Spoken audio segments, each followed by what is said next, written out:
મીઠાપુર ખાતે રામ મંદિરના પ્રાણ પ્રતિષ્ઠા મહોત્સવ નિમિત્તે રાસ રૂપે ઉજવણી કરાઈ। દેવભૂમિ દ્વારકાના મીઠાપુર ખાતે જ્યારે અયોધ્યા રામ મંદિર પ્રાણ પ્રતિષ્ઠા થવા જઈ રહી છે ત્યારે તારીખ 21/1/2024ના રોજ આશાપુરા માતાજીના મંદિર ખાતે ભવ્ય મહારાસનું આયોજન કરવામાં આવ્યું હતું।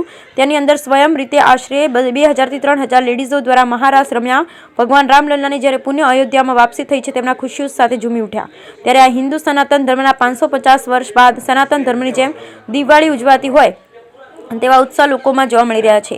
ત્યારે મીઠાપુર ખાતે પણ આવી ભવ્ય અને દિવ્ય ઉજવણીઓ કરવામાં આવી હતી, જે પૈકી ન્યૂ મર્ચન્ટ એસોસિએશન રેકડી બજાર તેમજ કાર્યકર્તા દ્વારા આશાપુરા માતાજીના મંદિર ખાતે ધ્વજારોહણ ત્યારબાદ મહારાસ તથા પ્રભુ પ્રસાદીનું પણ આયોજન કરવામાં આવ્યું। જ્યારે આ તકે હિન્દુ સનાતની ભાઈઓ બહેનો ખૂબ જ મોટી સંખ્યામાં જોડાયા અને ભગવો રંગમાં રંગાયા। જ્યારે અતિથિ વિશેષ તરીકે ધારાસભ્ય પબુભા માણેક, ટાટા કેમિકલ્સના હેડ એન કામત સાહેબ તથા ટાટા કેમિકલ્સના ટાઉન હેડ મુઢવાડિયા સાહેબ તથા અન્ય મહાનુભાવો ઉપસ્થિત રહ્યા। Bureau report Lalit Shingadiya, Devbhumi. જે 5 વર્ષ પછી રામ ભગવાન જ્યારે અહીંયા ઓખામંડળમાં આવ્યા એવું લાગે છે ત્યારે આપ શું કહેશો? શિવ આજે 500 વર્ષ પછી જે દિવાળીની આ દેશ રાહ જોતો હતો એ દિવાળી આજે આવી છે।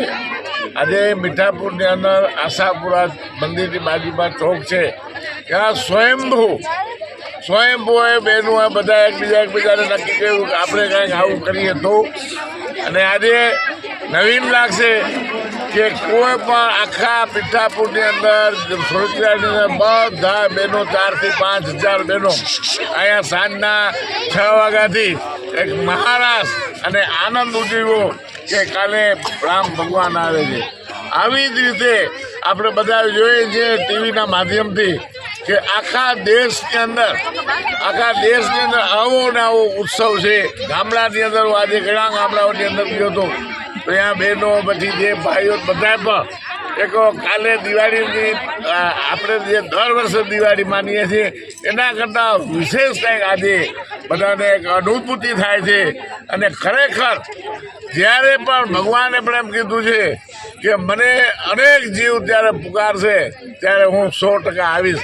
તો આજે ભારતની અંદર જે રીતે એક ભગવાનની એક લગ્ની લાગી છે, શ્રીરામની લગ્ની લાગી છે, એક જીવની અંદર છે ને શિવની રીતે બધા પણ એક ગણ કરે છે, કાલે રામ આવે છે, રામ આવે છે, રામ આવે છે।